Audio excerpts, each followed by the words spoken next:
Fox News Podcast presents Bret Baier's All-Star Panel. America's got to be in the lead if you want to deal with these threats. We're going to lead. The mourning is over. The Shiva is done. And if you're a conservative, you should be optimistic. You know, my main priority right now is making sure that it delivers for the American people. We have to make our country great again, and I will do that. I think the president gets criticized by people all the time for the stuff he says, by people who ignore what he does.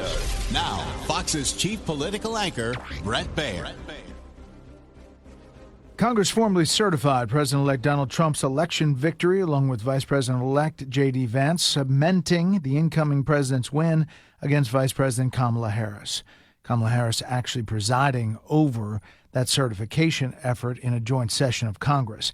As President-elect Trump readies himself to take office on January 20th, he's making his priorities known to Americans, hosting a press conference at Mar-a-Lago, wide-ranging, Tuesday, answering questions about his second term. We are inheriting a difficult situation from the outgoing administration, and they're trying everything they can to make it more difficult. And I've been disappointed to see the Biden administration's attempt to block the reforms of the American people and that they voted for. And though President Biden has less than 2 weeks left in office, he's leaving his mark with some controversial last-minute actions, from moving to ban offshore oil and gas drilling to commuting the sentences of 37 inmates on federal death row to life in prison. To discuss this and more with the complex presidential transition, we bring in our panel, Republican strategist, co-founder of South and Hill Strategies, Colin Reed, Fox News radio political analyst Josh Kraushaar, and Democratic strategist Leslie Marshall. Josh, that press conference today, was so lengthy and so different as far as the topics dealt with. Arguably, it's the most we've heard from a president-elect in a number of years. That was a classic Trump, and we're going to be seeing a lot more of the president-elect, and a lot more of sort of his grievances and some of the pet issues that I don't know if the Congress is focused on, but whether it's trying to acquire Greenland or disputing ownership of the Panama Canal, or a lot of things that maybe on Trump's social media, Truth Social page, but not really in the political discourse, really were front and center today. And look, I think some of his tactics are sort of the first stage in a negotiation and trying to show sort of who's boss. But I do think there were parts of that press conference that are worrying Republicans, that, to get things done in a closely divided Washington that Republicans control, you got to have a focus of message. You've got to focus on what your priorities are. And we heard a lot about tangential issues in that lengthy press conference that are probably not going to be on the top of Trump's agenda starting on January 20th. Although, Leslie, it is quite something to hear a president ask specifically would he rule out military action or severe economic consequences for either Greenland or Panama. And he said, no, I can't do that. And then said when it came to Canada, there could be severe economic sanctions to Canada. Well, I think you guys said this was a different speech. For me, it was frightening. And for me, it was really, as a Democrat, I mean, look, my party has been grappling with, we didn't speak to the working class. We didn't speak to the issues that Americans are most concerned about, which are the economy, right? Those kitchen table issues. And then you have the president, talking about Greenland, talking about the Panama Canal, talking about Canada. To your point, Bret, asked if he would not use military or economic coercion and said, quote, no, like you said, I can't assure you on either of those two, end quote. Look, the American people, Republicans and others who voted for Donald Trump, we're concerned about gas prices. We're concerned about the price of eggs. We're concerned about crime. We're concerned about immigration. Nowhere on their radar was, changing the name of the Gulf of Mexico. Nowhere on their radar to the Gulf of America. Yeah, right, to the Gulf of America. Nowhere on their radar was angering one of our strongest allies who shares a border with us to the north, and that is Canada, or looking into purchasing another country, and if not, even the inference that a military would be off the table when we see what's happened with Ukraine at the hands of Putin. I would agree with Josh that I'm sure some Republicans are like, take the mic, because they have such a slim majority. And there are so many issues that Americans across the board, want addressed. And a lot of what the president spoke about today does not do that, and is not giving what the people who voted for him to be president again and who gave Republicans the majority in the House and the Senate address the needs of. Okay, but President Biden is not exactly listening to those American voters either by cutting off offshore drilling across wide swaths of 625 million acres of offshore space when Americans obviously voted for expanding energy production. They're not, President Biden is not leaving office with a series of decisions here that's, Colin, matching perhaps what American voters thought were going to happen in the weeks ahead of President Trump's inauguration. So how nice was it, Bret, no matter what your politics, how nice was it to have a United States president, well, he's not the president yet, president-elect, stand up there and take questions from a press corps in an unscripted setting and stand there and cogently, coherently answer the questions. We can talk about the substance of what he said, and we'll do that, but it's just nice to have someone out there available, accessible. President Biden had the fewest press conferences of any modern president. He was famously camera reversed, and of course now we know why after the events of the debate, and it makes sense. That doesn't mean it's right, but his handlers knew they couldn't put him out there because he would fall on his face and the emperor's clothes would come off. Now, in terms of the substance of what the president-elect said, and by the way, the big reason that we're even talking about the president-elect right now is because President Biden has effectively ceded the bully pulpit, ceded the platform, except for some of these EOs that he's doing on his way out the door. And history will not judge him kindly for what he's doing, especially on some of these things in the energy front that are going to have dire consequences in this cold stretch we're going through as it relates to natural gas prices. But look, another thing I think is lost in this whole thing, the idea that we're even considering or contemplating the idea that we could somehow annex Canada speaks more to the ebullience of how people are feeling in America and Canada's rapid decline under Justin Trudeau. It's no coincidence that amidst all this, Trudeau is slinking away from office with record low approval ratings, having lost the confidence of his own party. I saw a really shocking graph, I think it was in the Wall Street Journal yesterday, about GDP in Canada just falling precipitously under Trudeau. And it's not just him. These left of center progressive governments are just not getting results. And when you don't get results, the voters turn you out. And that's what we're seeing. So now President Trump has to govern. He has to deliver on all the things Leslie just said. But the reason we got here is because of the failures of many of these left of center governments across the world. Josh, a lot of things are going to happen right when January 20th takes off. I've been Trump world has described it to me as like a shock and awe of executive orders.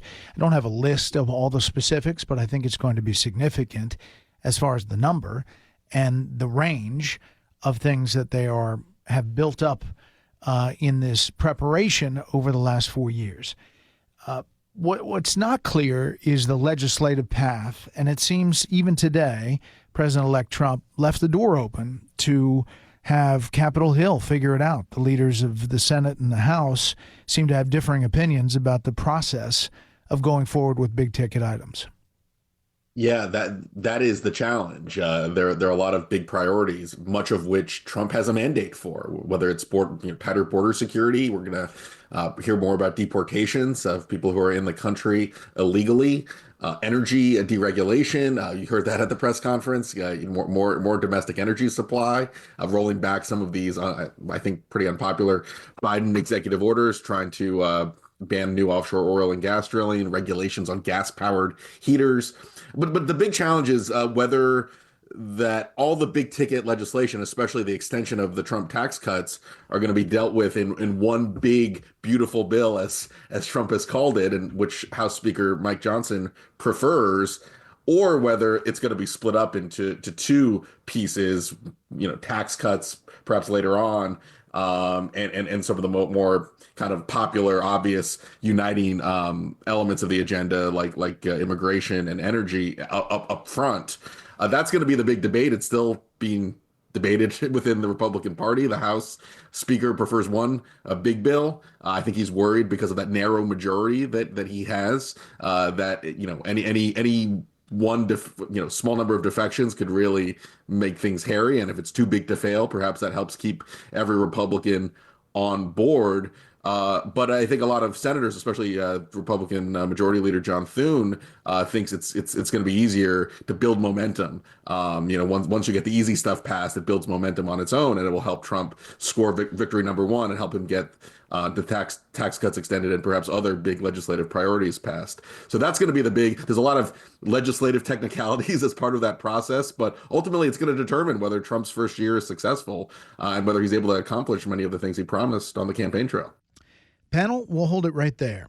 We also heard from the Middle East envoy, Steve Witkoff, Leslie, who the president-elect called up from the back of the room, not knowing he was going to be there apparently, and gave an update about negotiations. He has been over there working in tandem with the Biden administration, the negotiations in Doha, Qatar, said that there is progress being made and that they are at least cautiously optimistic, at which President-elect Trump said, if the hostages are not released by the time I get to office, there will be all hell to pay. Not sure what the back end of that is, but it seems like there's movement. There's been movement before, though, Bret. And in all honesty, nearly 100% of the time that we have movement and we get up to the line, something does happen, with Hamas, usually that breaks the deal. And that's what we've seen before and we've seen repeatedly. And I honestly, I strongly feel, especially when you're looking at an organization like Hamas, when you're looking at terrorists, it's not going to matter if it's a Democrat or Republican. There are things they clearly want. They have done historically for decades with Israel. There are certain people and numbers of people that they want released from prisons. This is their MO. This is how they operate. Sadly, Israel has often acquiesced to their demands. This time they want that. So the president speaks very boldly. I hope he's right. I think the world, regardless of your politics, wants all of those innocent people home. One, two, we've heard him say things like, the Ukraine war will be over the day I take office. I'll go to Vegas and say that's not going to happen. So there's bold talk, there's rhetoric, there's action, and then there are realistic expectations. And simply because we have seen this happen, I think 3 or 4 times since October 7th, forgive me if I'm being a tad pessimistic about this, and not because President Biden is leaving and President-elect Trump is coming in, simply because I don't trust Hamas and terrorist organizations. Yeah, but I guess it is a little different if the incoming president says there'll be all hell to pay, something that President Biden never said. The other thing is that the Canada stuff, and you talked about this earlier, when he lays it out, President-elect Trump, and says, why should we be subsidizing Canada to the tune of $200 billion a year? It turns out it's about $120 billion. But nevertheless, they produce things that we produce. And he went through a list of all these things and says that then Prime Minister Trudeau told him, and still, but he's resigning, told him that if it were not for the $100+ billion subsidies, that Canada would essentially fall apart. So, Leslie, the question is, as President-elect Trump lays that out, how in Middle America do they say, yeah, why are we doing that? Well, if you don't just look at Canada, Bret, I mean, we can look at Israel. There are many countries that would fall apart, or factions of would Israel have the military it has or any military at all without the United States? That could be argued. But even putting Israel aside, because you asked about Canada, Canada is one of our largest consumers, and we export goods to Canada larger than some of the other nations in the world with some of our exports. So that's essential, not just to our economy, but to both large and small businesses too. They are an ally, and you have relationships with allies throughout the world. If we had a list of all the money the United States gives to other nations, I think Americans would be shocked, and maybe they should have that list. But there's danger in being an isolationist. And one of the things you have when you're a leader in the world, not just, at least, we claim with freedom and democracy, but certainly with money, you're going to be writing some checks. And the United States has been doing that since pretty much, not far after its inception. And the idea that we're going to make, an entire nation the 51st state, I mean, that's not going to happen. Again, I'll bet my house on that one. But to even speak this way, it's very, look at the way it's being received by a lot of people in the government of Canada and the people of Canada. They feel it's very disrespectful.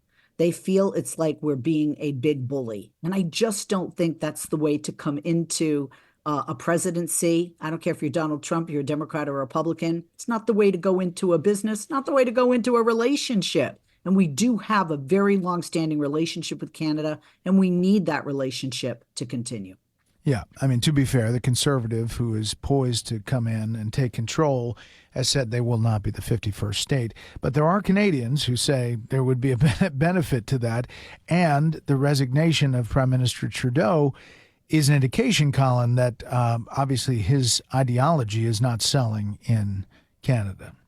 Well, and let's talk about what happened on day one of the Biden presidency as it relates to Canada. We all remember 4 years ago, one of the very first things he did in office was cancel the Keystone XL pipeline, a Canadian project that would have delivered about 1 million barrels of oil to the United States safely in a way.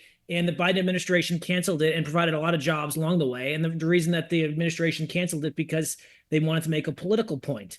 And that has been the driving force of the Biden administration these last 4 years, not what's good for the American people or our pocketbooks or wallets, but what is good for the politics and the political imperatives of many of the far left people who drive this administration on issues like energy. So, that's just one example here of what's going to happen. But the thing is, much like President Biden, Justin Trudeau is not resigning because he's trying to do the right thing for his country or his party. He's resigning before he gets pushed off a cliff by his own party.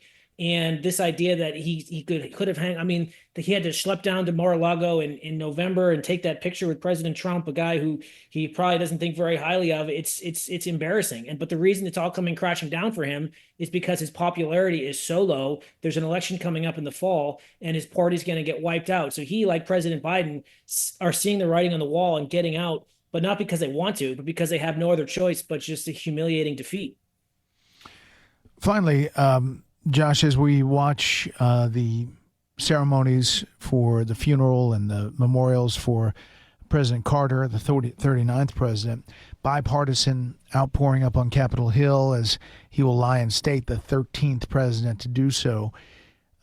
There is some thought about whether Democrats will come around on some of these items, and maybe even big ticket items. Tonight, I have Senator Katie Bret and Senator Fetterman on in a common ground talking about the Lake and Riley Act, which was passed in the House today and likely going to be passed in the Senate later this week.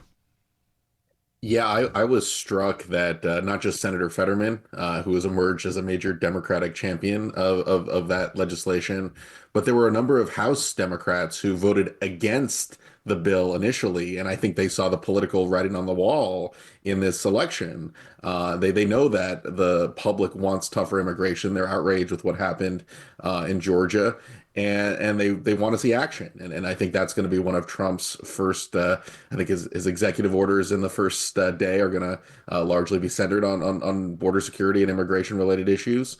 And the public is behind him. So I always say actions speak louder than the polls. The fact that you had John Fetterman, you had a number of Democrats joining with Republicans, and you had a number of flips, a number of lawmakers who were against the bill in its initial iteration, joining the Republicans to pass it by a pretty significant majority.